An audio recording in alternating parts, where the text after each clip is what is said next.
Perhaps the most famous clan in all of Naruto, the Uchiha clan are known far and wide by many in the Naruto universe. The sight of their blood-red Sharingan is quick to fill the hearts of even the most hardened shinobi with an utter sense of dread. However, as one of the four noble clans of Konoha, their history is both rich with lore and littered with nothing short of tragedy, and yet they're still worthy of every bit of being considered one of the four noble clans of the Hidden Leaf Village. After all, there is a reason why during the War and Stakes period that the Uchiha clan, when all the other clans were being clad in armor, the Uchiha clan refused to have their backs covered with armor because they wanted to proudly show off their clan symbol on their backs. In today's edition of the Ultimate Ninja Clan Guide, the Uchiha Clan Edition, we're going to take a very deep dive into the history and lore and all the little things you didn't know about the Uchiha clan. Now, the story of the Uchiha clan is one of the most tragic in the Naruto series in my opinion. Even when you take out the events of the Uchiha Massacre, they were a proud and feared clan, famous for their fire release jutsu and their visual prowess, but they are also deeply misunderstood as well. While they were known for their Sharingan, which turned into a bloody red color when it was activated, their Kekkei Genkai was actually a symbol of their strong capacity to love, and their power was born from the pain that comes from either losing love or the deep emotional event that triggered their Sharingan awakening. Even after co-founding the Hidden Leaf Village with the Senju clan, the Uchiha, over time they found themselves being isolated, largely in my opinion due to the fact that they were so misunderstood, as well as the specter of the ghost that was known as Madara Uchiha. Being the descendants of Indra Otsutsuki, the oldest son of the Sage of Six Paths, the Uchiha clan quickly became known as a clan that was cursed by hatred, and it caused people to fear them. Mankind, in its most primal state, will fear what it doesn't understand. It'll hate what it can't conquer, which in turn then turns the target of that fear and that hatred into nothing short of a monster. This is essentially what became known as the Uchiha clan. Their extremely complex mental makeup came from them loving their comrades and their family, and when that love was threatened or it was potentially lost, we saw the Sharingan be activated. However, watching the eyes of a shinobi turn from a bottomless black pit to suddenly reflecting the color of blood during what is oftentimes a very emotional moment is something that's going to fill the heart of many with fear due to their own ignorance of what's going on in the situation. The Uchiha clan then, upon losing that love, the love that they cherish, oftentimes the death of a comrade or the death of a loved one, they then awaken the Mangekyo Sharingan, possessing even more power than before. Now, this is pretty scary when you think about it. The Uchiha clan were famous for the Sharingan, yes, everybody knows that, but they're also known for their rapid acceleration when it came to growth as far as advancement and possessing the potential to make geniuses look like utter fodder. Their great affinity for fire style was unrivaled by any other Konoha clan, with the only clan coming close being the Sarutobi clan. The power boost that one gets with the Mangekyo Sharingan is nothing short of poetic in my opinion when you factor this in. Also, in my opinion, the true beauty in all of this is that it sets up a very clear pattern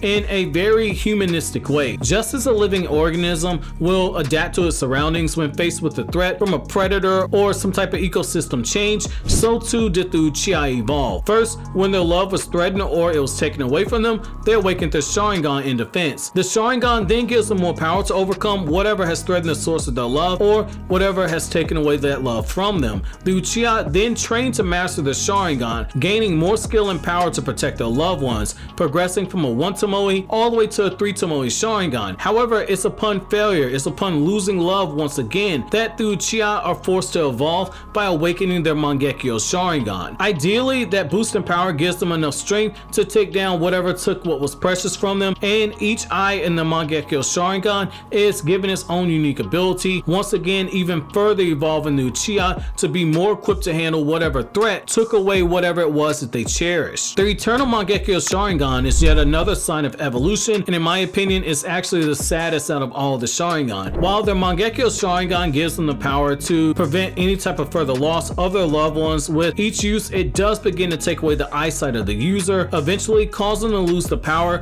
that they embrace in order to protect those that they love. And this is where the tragedy comes in. It's love that causes this next evolution into the eternal Mangekyo Sharingan. The eyes of an Uchiha with very strong blood ties to the person who has the Mangekyo Sharingan must be provided in order to awaken this power. It's one Uchiha sacrificing their Sharingan, which again was born out of love for a comrade or love out of a friend and the potential threat of losing them or actually losing them. And now an Uchiha, that very same Uchiha, must take their own eyes and sacrifice both the power that comes with it, as well as literally their own eyesight, all to save the extinguished light of a loved one who has gained the Mangekyo Sharingan and is on the verge of losing it. While Tobirama had good intentions with the Uchiha clan, his actions only planted seeds for hatred in the hearts of people like Danzo, who would successfully push the Uchiha from living amongst the other clans to being isolated on the outskirts of the village and kept under surveillance by the Anbu. The actions of one man sent the clan into a downward spiral, with common misconceptions that the Senju clan is superior to the Uchiha clan and can wipe them all out at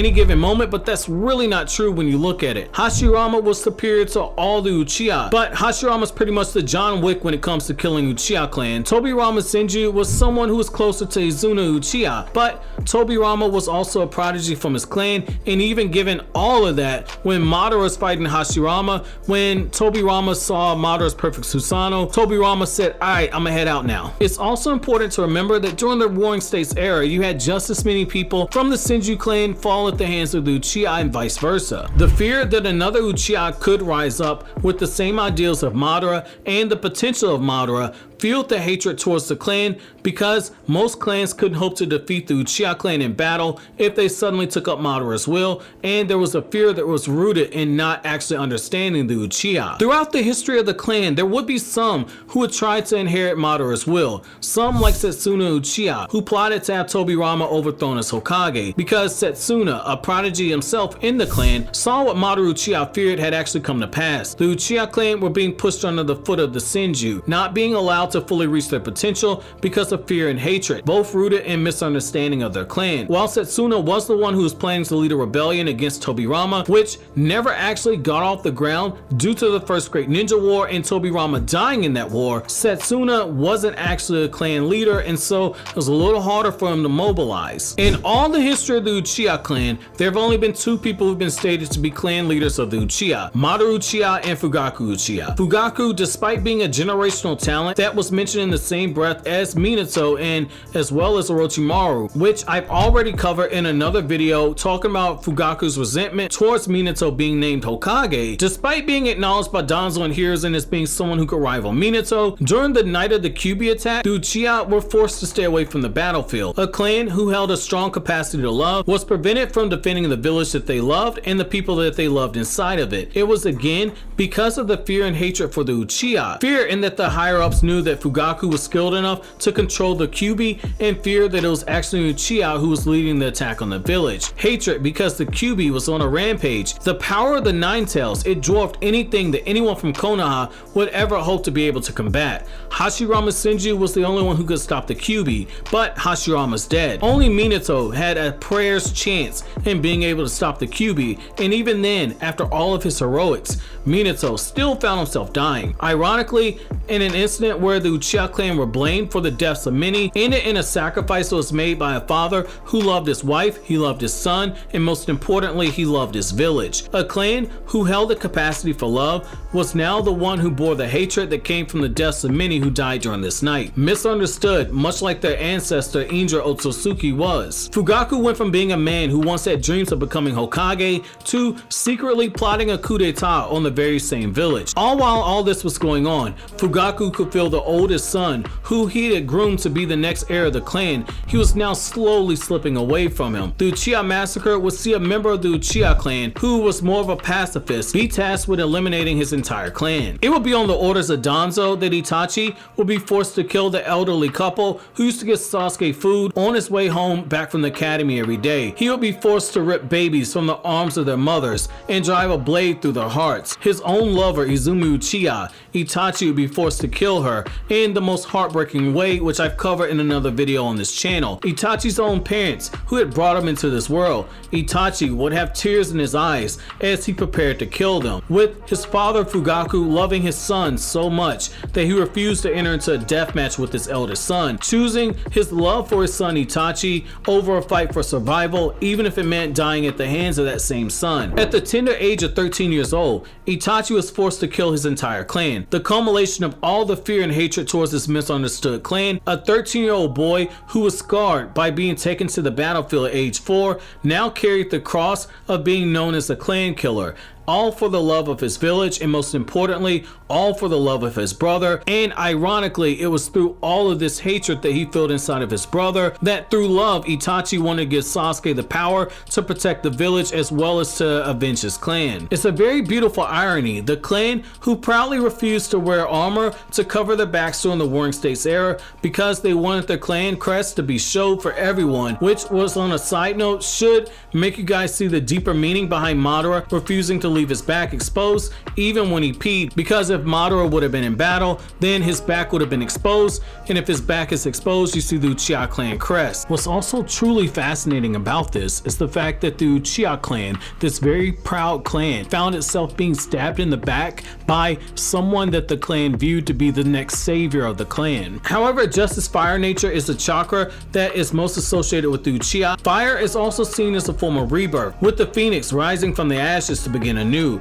So too has the Uchiha clan, with Sasuke Uchiha surviving the Uchiha Massacre, going down his own downward spiral, using the pain of loss and hatred that was rooted in love. He's now produced a daughter in Sarada Uchiha. Sarada now stands the chance to change the legacy of the Uchiha clan for the better. She's positioned as someone who's not only someone who has Hokage dreams, but she also has a true chance to be the savior of her clan, using love as a way to erase the hatred and fear that has long been on the ledger of the Uchiha clan for decades.